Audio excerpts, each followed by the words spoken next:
A very good morning, dear students. We are going to proceed further with the chapter 5, that is friction. So, you already know now that friction is a force that opposes the motion between two surfaces. And there are three types of friction: static friction, sliding friction, and rolling friction. So, today we are going to discuss how friction is a necessity for us, why friction is important for us. The first and foremost point is that it helps us to walk on the ground. Friction is very important for walking on the ground. Why? Because while walking, we push the ground with our feet in the backward direction. And as I said, that force of friction always works opposite to the force applied. So in this case, now the force of friction will push us in the forward direction. And that is why we are able to walk. Now what happens when we try to walk on an oily or a wet floor? Now the oil or the water which is on the floor, it will make a layer, thin layer between our feet and the surface. So what will happen? Whatever irregularities of the surface were there or the ground were there, they will be covered up. मैंने आपको last lecture में बताया था कि जो हमारी surfaces होती हैं सारी की सारी, चाहे वो स्मूथ हैं चाहे वो रफ हैं, they always have some irregularities, some ups and downs और सम डिप्रेशंस ऑन देम. तो वो इरेगुलरिटी जब आपस में इंटरलॉक कर जाती हैं तो फ्रिक्शनल फोर्स बढ़ जाती है. अब जब हमने किसी फ्लोर के ऊपर ऑयल या वाटर की एक लेयर स्प्रेड कर दी, so what will happen, the irregularities will be covered up और they will be like blocked. So उस केस में क्या होगा कि फ्रिक्शन जो है रिड्यूस हो जाएगी. And then when we are like trying to walk on that floor which is wet or which is oily, the force of friction is very much reduced, so we will not be able to grip the floor firmly. हमारी जो grip है floor के ऊपर कम हो जाएगी and we tend to slip, and that is why we slip on an oily or a wet floor, right? So friction is very important for walking on the ground. Second is rolling. Now again, friction between tires and wheels and the road helps the vehicles to move safely. Now the same concept applies over here also. You might have seen that all the wheels or the tires of the vehicles, they have some grooves in them. आप कभी tyre को ध्यान से देखेंगे तो tyres के अंदर ऐसे grooves बने होते हैं, right? So these grooves, they help the tire or the wheel to hold the ground or the road firmly. उनकी grip को ये solid करते हैं, firm करते हैं. तो now they provide additional friction. So इस frictional force की वजह से जो टायर्स हैं, वो जो wheels हैं vehicles के, वो slip नहीं करते, वो skid नहीं करते. ठीक है? If there would have been no friction, tires will keep on spinning at the same place. वो आगे मूव ही नहीं कर पाएंगे, क्योंकि जैसे मैंने कहा कि हमारे पैर जो हैं वो ग्राउंड को बैकवर्ड पुश करते हैं, तो फोर्स ऑफ फ्रिक्शन हमें फॉरवर्ड पुश करती है. सिमिलरली अगर टायर्स में ग्रूव्स नहीं होंगे तो even if we speed up our vehicle, हम ट्राई करते हैं स्पीड को बढ़ाने का भी, तो tyres will keep on revolving at the same place. They will not be able to push the ground or road, and then that is why they will not be able to move forward. So tyres हमारे उसी जगह पे spin करते रहेंगे. And अगर friction less होती है, ये तो केस था कि अगर फ्रिक्शन होती ही नहीं रोड पे और टायर्स के बीच में, तो हमारे टायर्स उसी जगह पे स्पिन करते रहते. But if there is less friction, then the tyres will not be able to have a proper grip on the road and the vehicle may skid also. Okay, so that is why friction is very important for rolling also. Now in everyday life also, friction is very very important for our simple task also, simple day-to-day activities also. For example, for writing with pen or pencil on paper, सो हमारी जो paper की surface है थोड़ी सी rough नहीं होगी. Paper बहुत, आपने देखा होगा कि अगर पेपर मेरा अगर मेरे पास एक ग्लास स्लाइड है, मैं उसके ऊपर इस पेन से नहीं लिख पाऊंगी, because the frictional force will be negligible और there will be no frictional force between the pen और द ग्लास. जैसे कि मैंने आपको टेबल दिखाया था, टेबल के ऊपर ग्लास का वो ग्लास रखा हुआ मैंने, तो I will not be able to write with the same pen with which I am able to write on the paper. So for writing with pen or pencil on the paper, frictional force is very important. Similarly, to write with the chalk on the blackboard, again the force of friction comes into play. अगर blackboard बहुत slippery है, बहुत shiny है, तो obviously I will not be able to write with the chalk also. To hold the things in our hands, for example a glass और a tumbler. Tumbler is a steel container जिसमें हम पानी पीते हैं, and glass is made up of glass. ठीक है, तो हमारे हाथों को जो ग्रिप प्रोवाइड होती है so that we can hold the things in our hands, that is also because of friction. कभी किसी ऑयली ग्लास को या ऑयली टम्बलर को आप होल्ड करने की कोशिश करेंगे तो it will definitely slip from your hands. That means there was a force of friction between your hand and the tumbler और the glass. That is why you are able to hold the things. Okay, so to fix a nail और a screw on the wall and wood. इस case में भी क्या होता है कि हमारी फोर्स ऑफ फ्रिक्शन काम करती है। Okay, and to tie a knot, अगर हमने किसी थ्रेड से नॉट लगाना है, किसी रोप से नॉट लगाना है, तो definitely again force of friction will help us.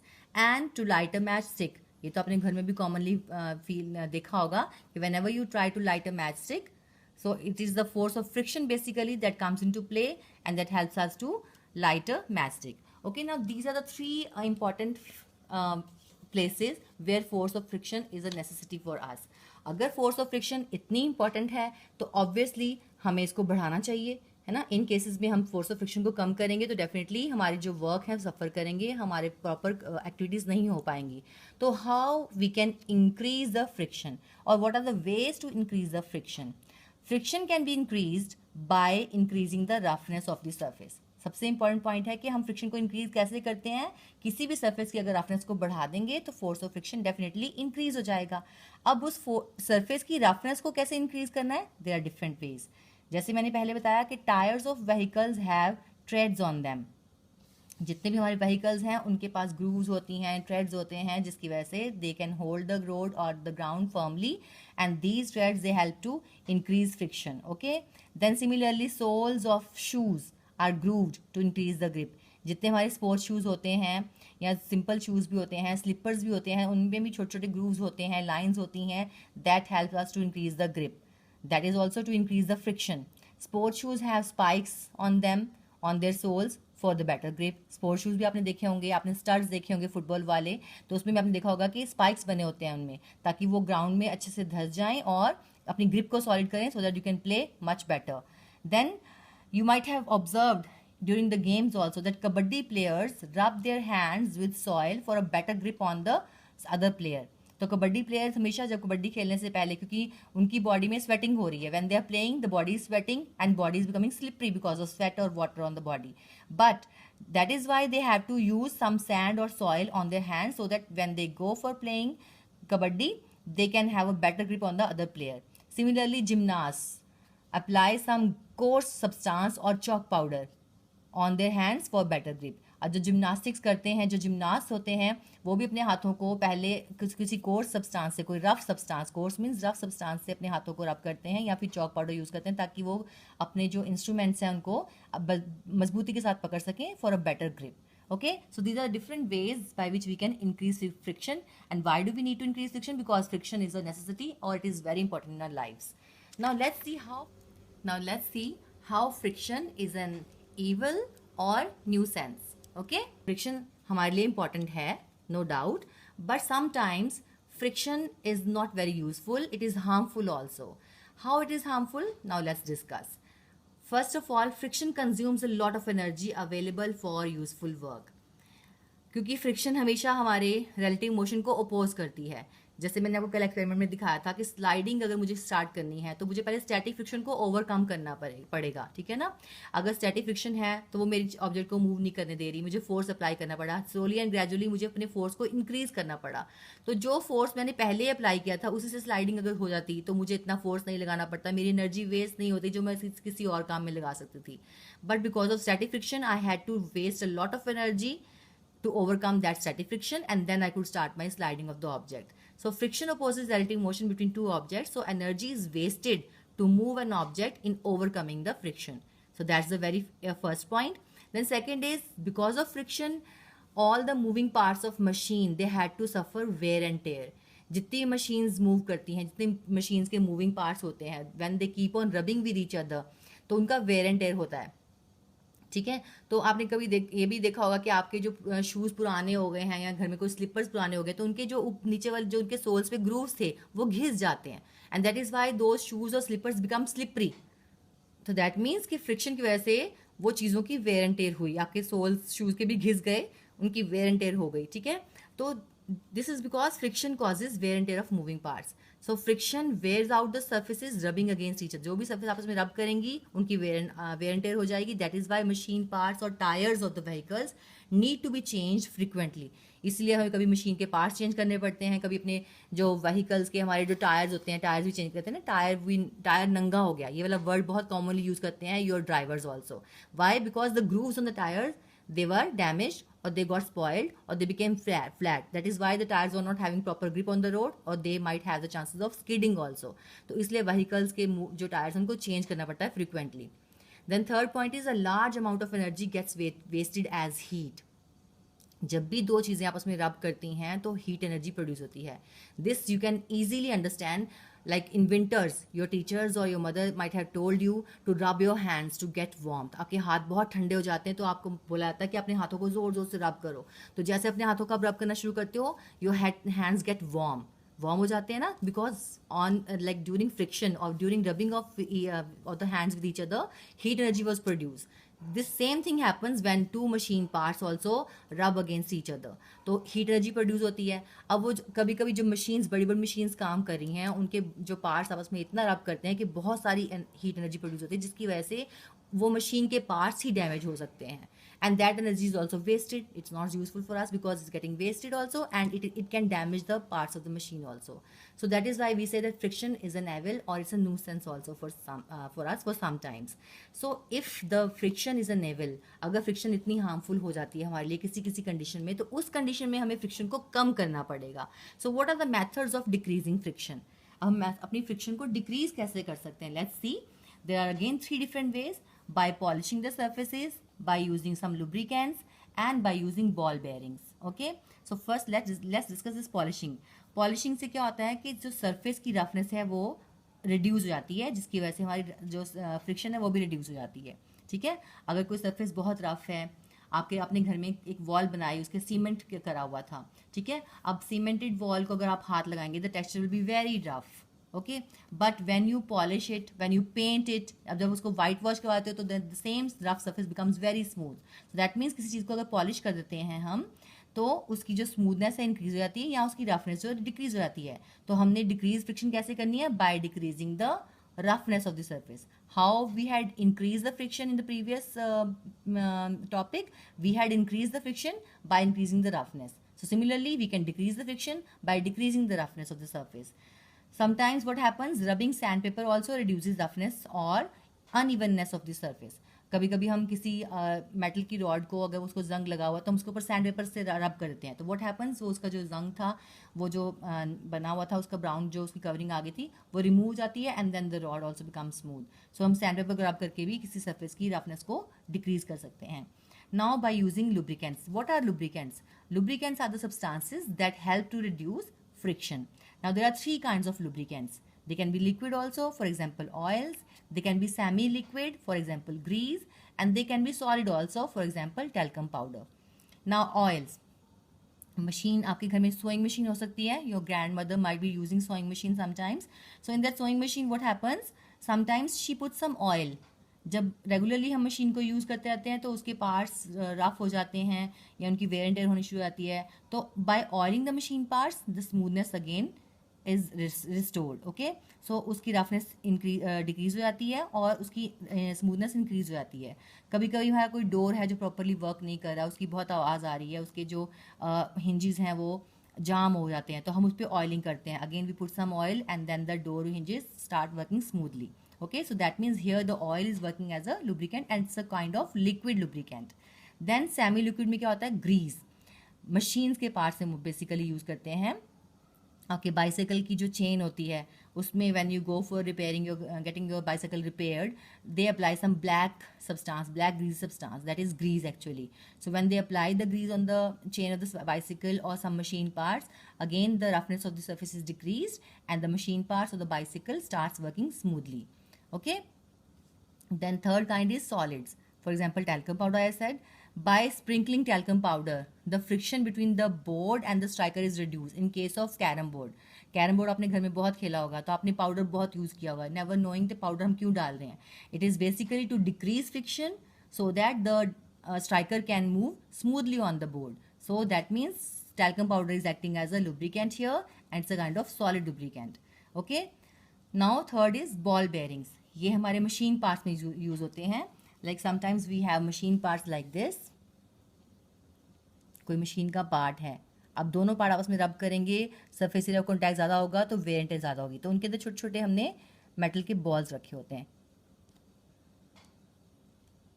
To provide them rolling friction. yes, to provide them rolling friction. Okay, तो rolling friction मैंने कहा कि rolling friction की वैल्यू बहुत कम होती है. And this kind of ball bearings you might have seen in your skates also. अगर आपने कभी स्केटिंग करी है, आपने स्केट्स यूज करे हैं, आपके सिंपल वाले जो स्केट्स होते हैं उनके व्हील्स में आप ध्यान से देखेंगे तो you will see very small metal balls between the wheels. तो वो बेसिकली क्या होता है, these are the ball bearings to reduce the friction, to provide rolling friction. और हमेशा ये ऐसे राउंड मूविंग पार्ट्स में आपको मिलेंगे. And these are basically again to reduce the friction and to provide rolling friction, because rolling friction has least value or least value amongst the sliding and static friction. So ball bearings are basically used in the shafts of motors, in dynamos, in and in axles of vehicles. Okay, so these are the basic functions of ball bearings. Now you know, apart from these three methods of decreasing friction, one more very peculiar method is also there. You know, air also acts as a lubricant. How? Let's see. As I said, that lubricants form a thin layer between two surfaces. Okay, so the interlocking of irregularities between two surfaces is avoided and they do not trap with each other, and so friction is reduced. Now how this air acts as a lubricant?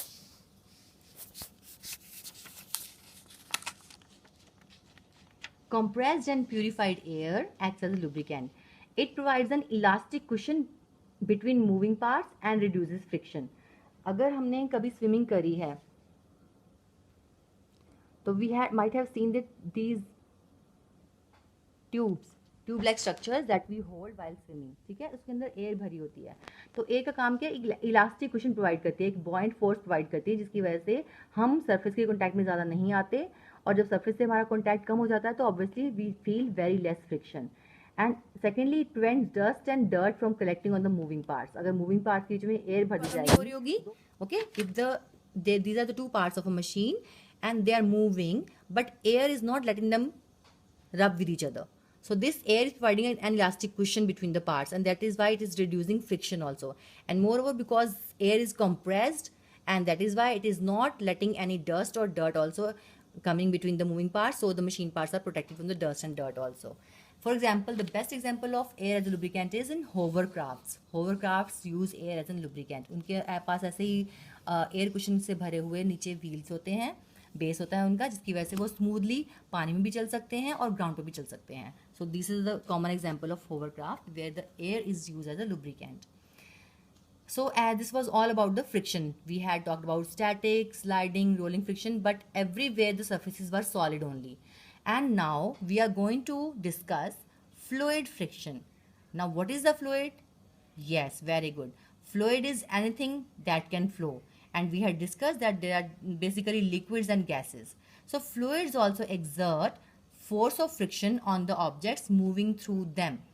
अगर आपने swimming कभी करी है या आपने कभी plane में सफ़र किया है तो डेफिनेटली जो एयर है या जो वाटर है वो भी एक फोर्स ऑफ फ्रिक्शन प्रोवाइड करता है और वो भी हमारी मोशन को स्टॉप करने की कोशिश करता है. Now this fluid friction is also called drag. Now commonly you might have felt that how the fluids exert friction while flying a kite. अगर आपकी काइट हवा की डायरेक्शन के साथ चल रही है तो it will fly high, but अगर आपकी जो काइट है हवा के फ्लो के साथ नहीं चल रही, आप अपोजिट डायरेक्शन में फ्लाई करने की कोशिश कर रहे हैं, definitely your kite will not be able to fly. While swimming along the flow of the river, you feel it easy. But when you try to swim against the flow of river, yeah, definitely you feel difficulty. That means the water is also exerting a frictional force. While riding a bicycle on a windy or stormy day, you feel pressure from the other side. You feel pressure because of air. That means the air is exerting a frictional force. So in these conditions, we can easily feel the drag of the fluids. Now, fluid friction depends on three factors. First is the nature of fluid. Fluid कैसा है, जितनी density ज़्यादा होगी fluid की उतना ही force of friction ज़्यादा होगा. Density से मतलब क्या होता है, डेंसिटी आपने पढ़ा होगा कि we have three kinds of matter, solid, liquid and gas.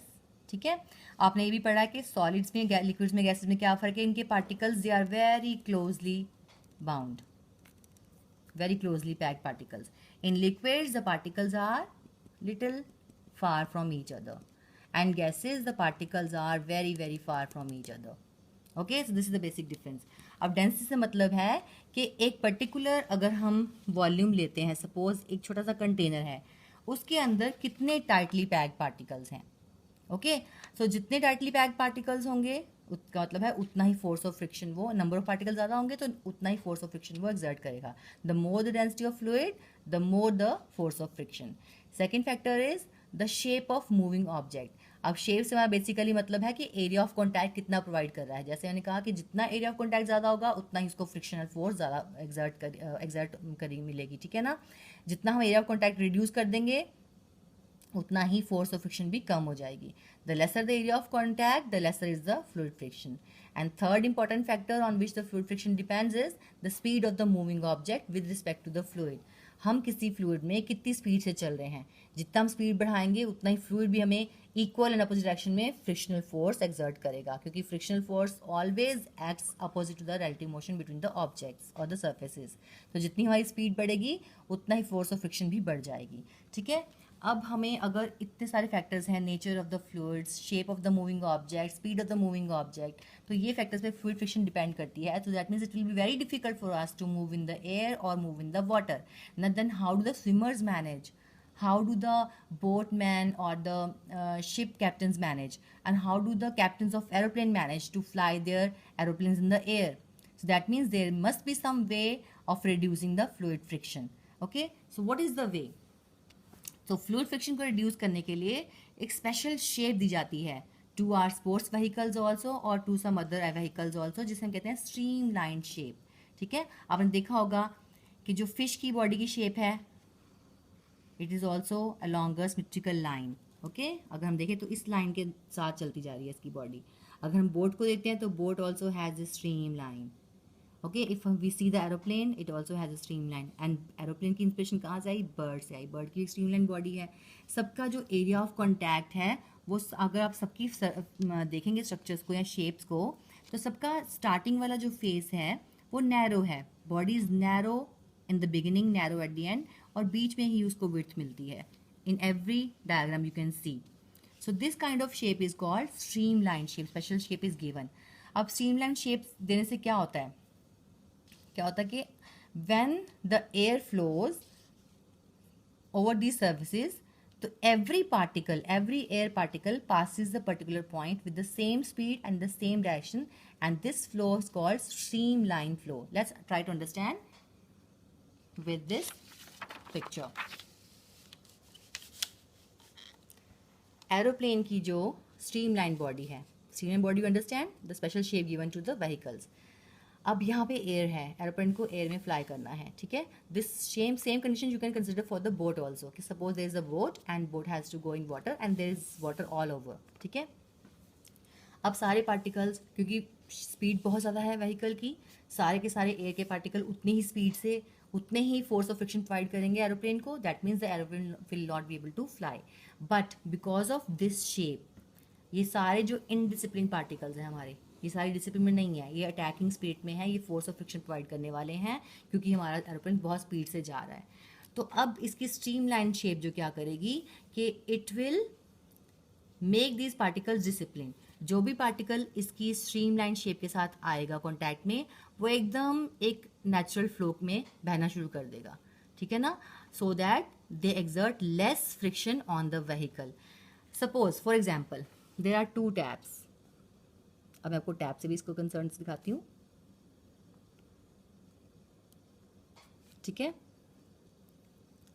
अगर दो टैप्स हैं यहाँ पे मेरे पास, तो मैंने टैप को, पहली वाली टैप को मैंने क्या किया, बहुत कम खोला, ठीक है। तो water will be coming in a very steady flow, एक सिमेट्रिकल फ्लो में बड़े स्टेडीली वाटर जो है इसमें से फ्लो करेगा। अगर मैंने इसी टैप को, सेकेंड टैप को बहुत तेज़ खोल दिया, पूरा प्रेशर, तो वाटर पूरे प्रेशर से आएगा और बड़ा ही टर्बुलेंट फ्लो हो जाएगा, किसी भी डायरेक्शन में बहुत फोर्स के साथ प्रेशर आएगा और स्कैटर कर जाएगा। तो this flow is called streamline flow and this is turbulent.